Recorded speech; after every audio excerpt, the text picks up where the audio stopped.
ito na kimchi. Sobrang maanghang yung kimchi. Baka kailangan kong bawasan yung kimchi. Pag masyadong maanghang, hindi makakain.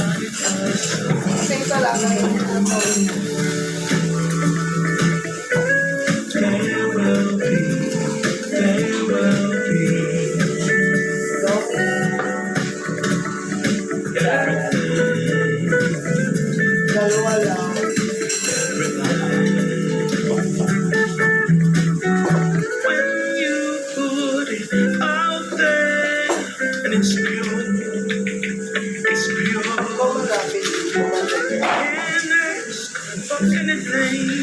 Si Omoni and Aguchi nagbigay sa akin ng 2 cans of eggs.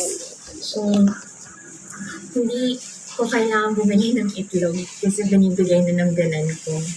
And nagbigay din ng 20 kilos of rice. Masarap daw ang kanin dito sa Korea, sabi ng family ko. Which I think, totoo. Ito ako ng itlog.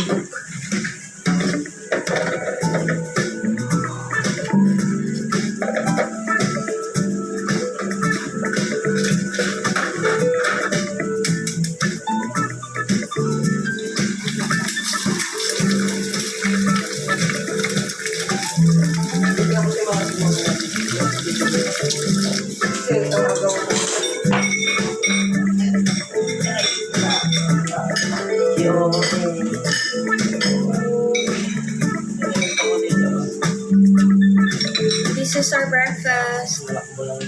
Kain tayo.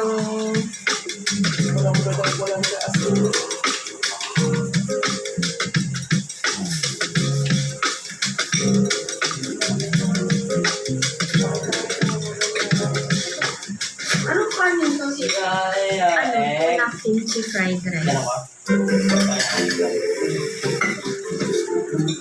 May sabihin nyo ah. Ginawa ka. Naka-video kaya yan, Le. Naka-on yung video. Sa inyo kamo ah. Morning na. Kain tayo. Gusto niya? Hindi kayo dito.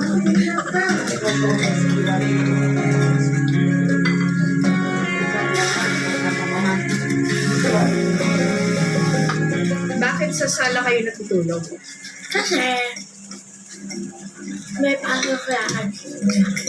Baka natutulog kami. Hindi siya makapag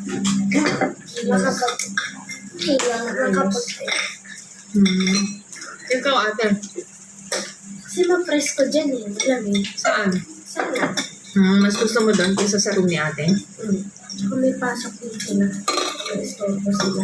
Hindi kayo nga yung iniisip nila, baka maistorbo kayo. Kasi maaga nagpe-prepare. Dala nila nanay itong dried pussy.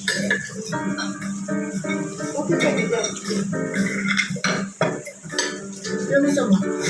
Gusto mo na plain, naaanghangan si Ellie sa fried rice. Kaya may toyo pa dun sa may ibabaw ng bigan. Oo, saan mo ko? Need a good stretch? Kaya kakapay sa mga ay mama. Your panda coach is ready. Move. Before I forget, I wanna say thank you sa two netizens na nagpadala ng pasalubong. Thank you so much. Napaka-thoughtful nyo. First, si Tita Susan. Meron akong balot and may mga snacks pa. Si Ma'am Shrio, Moms Ria, na nagpunta talaga sa airport para i-deliver lang ang kanyang pasalubong for me. Ang inaanak ko na si Ira, thank you so much. Nagustuhan ni Ina yung bigay mo. And syempre, na-appreciate ko din yung regalo mo sa akin. And lastly, sa kumari ko, mega shout out sa inyo ni Kayden na inaanak ko. Thank you so much, MZ. Yan o. Marami pang padala si Emsa. So, maraming salamat sa inyo sa nakaalala. Kain tayo.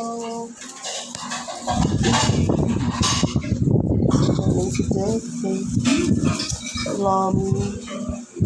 And sauce. Ayun o, ang gwapo ni Bill.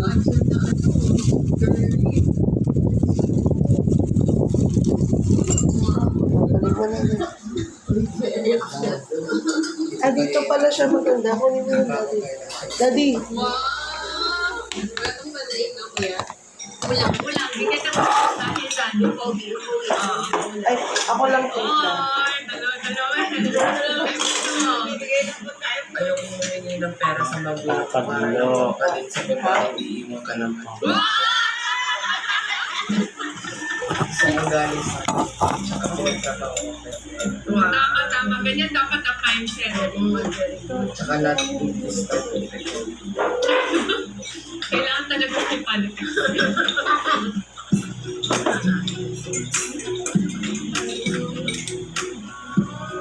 Si Tita Kim, gamit niya pink gloves. Hindi kasi sa kanya yung gray gloves ko. Ayan. Ay, tinatapos na nila yung walnut. Ay, tapos na pala, Dami. Iuwi nila to. Unboxing yan, Le. Okay, nag-order ako sa Kupang eh. Ano laman yan? Okay. Parang kanina kaya yung stand? Hindi mo bibigyan si Ibon? Ay! Ano ba yan? Si King, hindi mo bibigyan ng stamp? Ay! Malay mo, sharing is caring, no?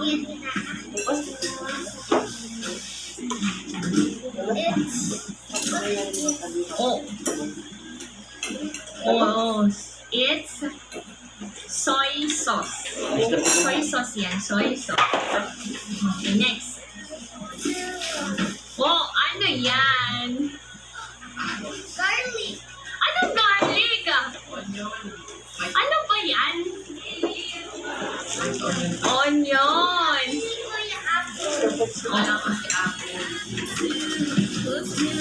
Careful ka. Okay. Pupold yan, Pupold mo yan. Kaya mo yan. Wow, galing ah. Ay, kaya mo yan. Okay. Diyan lang sa labas. Diyan lang, Le. Okay. Siksik mo dyan. Very good. Okay. Great job. Hindi naman maaga. Root, nagpapa-root hair color. Para daw maganda siya sa vlog. Pero nagkamali nga ako ng basa. Orange pala. Hindi pala brown. Hintayin natin after 1 hour meron na akong K-pop tita.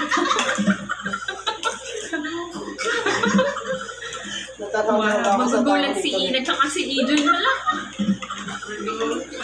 They're going up. Ay, hindi pa tayo yun.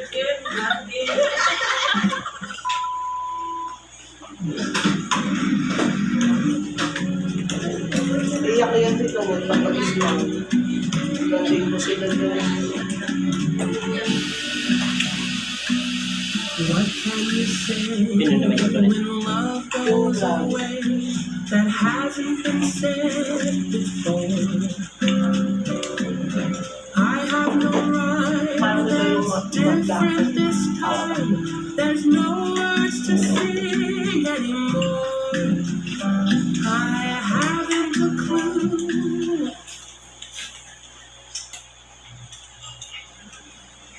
Hulaan nyo kung sinong nag-color yan. Sila eh.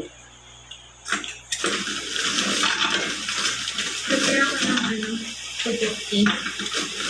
Nagpapaluto si Ina, pauwi na daw siya. Ito, ano niya? Nagalit today.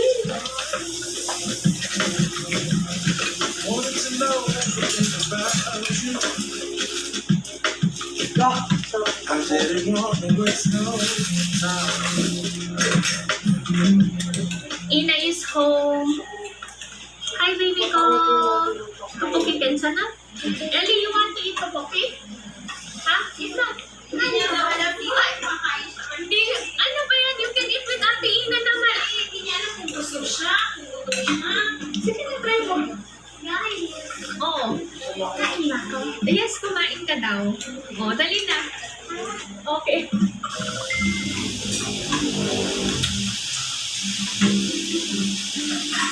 Oo. Okay lang? Sarap yung pagkakas. Kalahati lang yung anghang? Okay. Ay, talaga ba? Si Tita Kim ang magluluto ng dinner namin. Anong niluluto mo, Tita Kim? Caldereta. Wow. Ano daw? Slang. Slang. Saudi na. Wala na milk. Ano? Patay ka, wala nang milk. Ikaw nga lang umubos yan eh. Check natin Ay, yung dito ganito ba talaga Tita dito Kim, sa Korea? pinapakulo Parang niyo natin ba? pagkain maawa. Amoy pa lang. Mukhang masarap Yes. na. Baboy. Okay. Mag-unbox ka na naman, Le. Ganun lang. Oh, ano kaya yan? Lori. Oh, diba? Oh. Dati nyo lang yun. Ano ba, ate? Dahan-dahan naman. Madurog. Okay. Oo naman. Wow. Hindi yan dishwashing liquid. Detergent liquid yan. Panglaban ng mga damit mo. Kasi dahil nababasa yung matulog. Kaya nga, palit ka ng palit ng damit. Ba't naihi pa sila? Ang laki na nila eh. Para sa pag... Pasok sa academy. Ano yun ni Ano?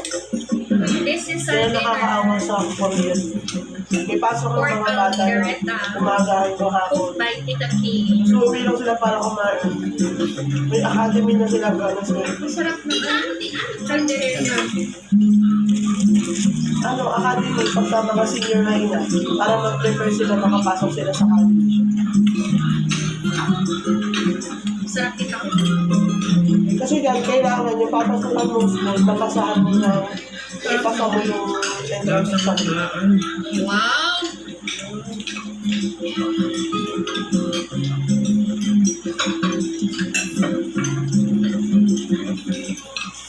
Wapo yung film. Today, gagawa ko ng squishy. Ano daw? Kasi, hinahanap tayo, di ba? Nasa dito siya side, imbes na dito. Pero, okay na yan. Ano ginagawa mo? Purple na tayo. Ayan yung pinapabili na ano, pagkasa. Kanta sila, guys.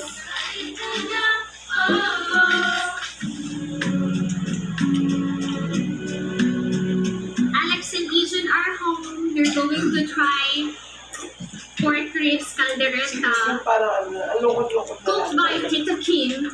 Tita. You see? Tita Kim. Tita. Ay! Ano ba yun? Ani? Papa, ani? You said na. I cook better now. Ano ba yun? You say, thank you, Tita Kim. Tita. Ay, ano sana? Sino yung batang yan? May something ba yan? naman nila ang Pag yun na yung pati. buko ni Tita Kim. Pero naiinis siya kapag pinili siya ni mami niya. Tapos maraming tao. Gusto na siya lang mag-kiss kay mami niya. Ayaw niya i-kiss na ni kasi malaki na siya. Saka tita po siya yan. Sa Korea kasi rampant mo.